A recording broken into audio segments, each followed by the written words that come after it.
الله سيدنا محمد بن عبد الله وعلى آله وأصحابه ومن والاه.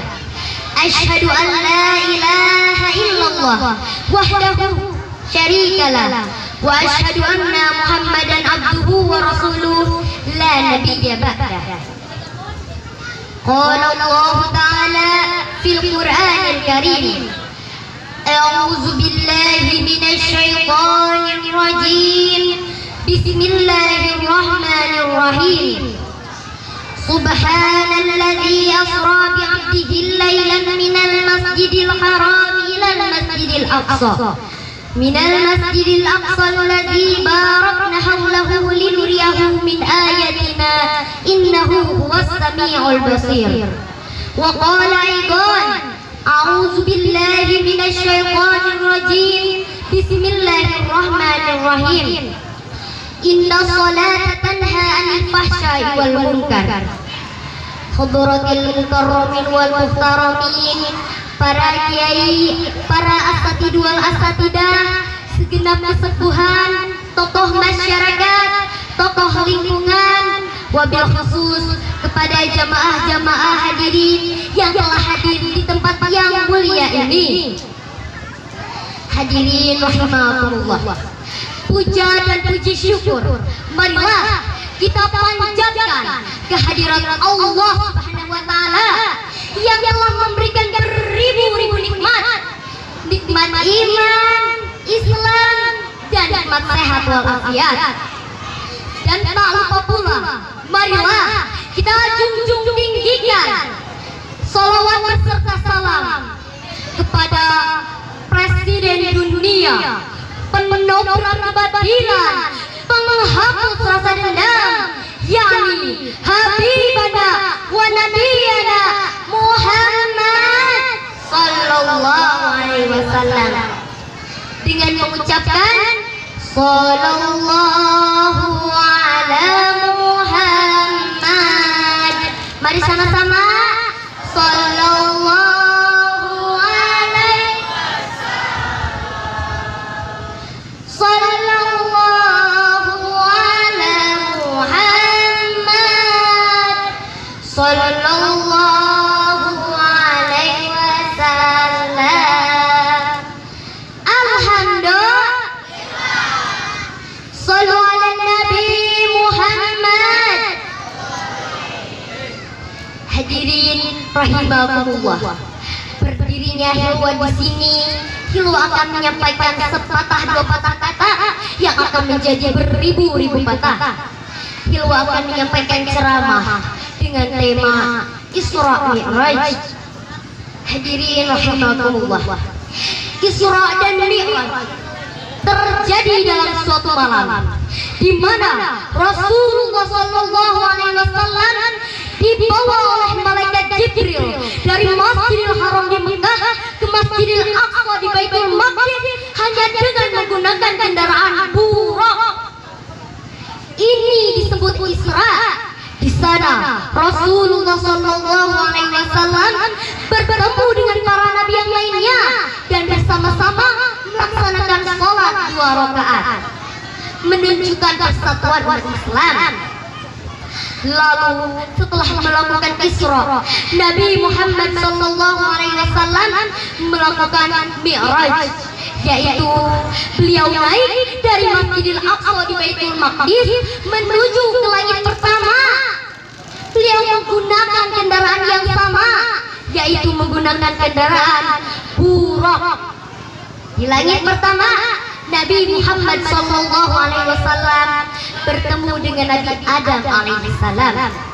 Di langit kedua, Nabi Muhammad sallallahu alaihi wasallam bertemu dengan 2 nabi, yaitu Nabi Yahya alaihi salam dan Nabi Isa alaihi salam. Di langit ketiga, Nabi Muhammad sallallahu alaihi wasallam bertemu dengan nabi yang tampan sekali, yaitu Nabi Yusuf alaihi salam. Di langit keempat, Nabi Muhammad sallallahu alaihi wasallam bertemu dengan Nabi Idris alaihi salam. Di langit kelima, Nabi Muhammad sallallahu alaihi wasallam bertemu dengan Nabi siapa, Bu?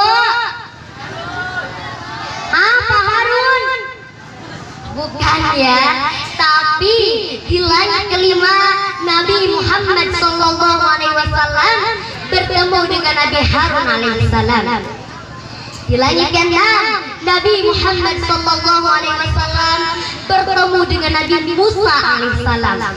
Di langit ketujuh Nabi Muhammad sallallahu alaihi wasallam bertemu dengan Nabi Ibrahim alaihissalam. Lalu setelah Nabi Muhammad sallallahu alaihi wasallam bertemu dengan para nabi yang lainnya, beliau pun bersama malaikat Jibril naik menuju Sidratul Muntaha. Setelah sampai ke Sidratul Muntaha, tiba-tiba Jibril berkata kepada Nabi Muhammad sallallahu alaihi wasallam, "Wahai Muhammad, sebentar lagi engkau akan bertemu dengan penciptamu, namun aku tidak dapat mengantarkanmu." Lalu setelah itu Nabi Muhammad sallallahu alaihi wasallam pun dinaikkan lagi Bu menuju Allah Subhanahu wa taala. Dan saat beliau sudah sampai dan Allah hendak membuka sehelai jilbabnya, tiba-tiba Nabi Muhammad sallallahu alaihi wasallam teringat dengan kisah Nabi Musa alaihissalam saat bertemu dengan Allah Subhanahu wa taala. Ibu-ibu udah pada tahu lah ya dengan kisah Nabi Musa saat ingin bertemu dengan Allah Subhanahu wa taala. Tatkala Nabi Muhammad sallallahu alaihi wasallam akan membuka kedua sandalnya, tiba-tiba Allah Subhanahu wa taala berkata, "Wahai Muhammad, jangan engkau buka sandalmu itu, karena langit itu ingin diinjak-injak dengan sandalmu." Shallu ala Nabi Muhammad. Lalu setelah itulah Allah Subhanahu wa taala mewajibkan hambanya untuk sholat 50 waktu sehari semalam. Lalu setelah itu Nabi Muhammad sallallahu alaihi wasallam pun turun lagi Bu ke langit ke-6 dan beliau bertemu dengan Nabi Musa alaihissalam. Di sana Nabi Musa bertanya kepada Rasulullah sallallahu alaihi wasallam, "Wahai Muhammad, apa yang Allah perintahkan kepadamu?" Lalu Nabi Muhammad sallallahu alaihi wasallam pun menjawab, "Sesungguhnya Allah mewajibkan umatku untuk sholat 50 waktu sehari semalam." Dan Nabi Musa pun berkata lagi, "Wahai Muhammad, mintalah keringanan kepada Allah. Aku yakin hamba umatmu tidak akan sanggup bila mendengar hal ini." Lalu setelah itu Nabi Muhammad sallallahu alaihi wasallam pun naik lagi menuju Allah Subhanahu wa taala dan beliau meminta keringanan. Dan Allah pun meringankan menjadi 10 waktu sholat sehari semalam.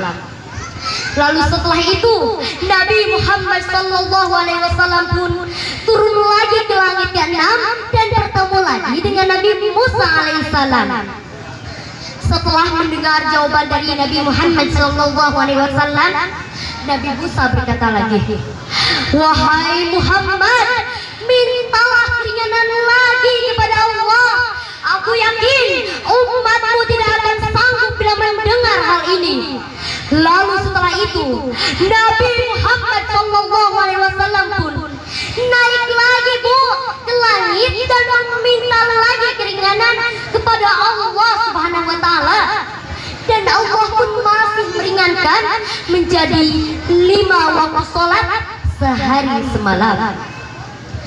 Hadirin rahimakumullah.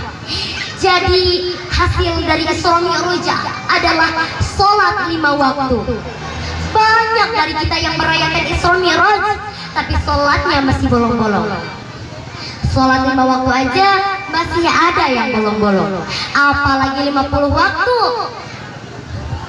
Kita harus lebih bersemangat dalam menjalankan ibadah, khususnya untuk Hilwa dan para siswa-siswi yang lainnya. Karena kita ini adalah pejuang penerus bangsa. Coba Hilwa mau tanya, sebelum berangkat ke sini udah pada sholat belum? Bagaimana caranya mau hajat kita terkabul kalau perintah Allah saja kita abaikan, sedang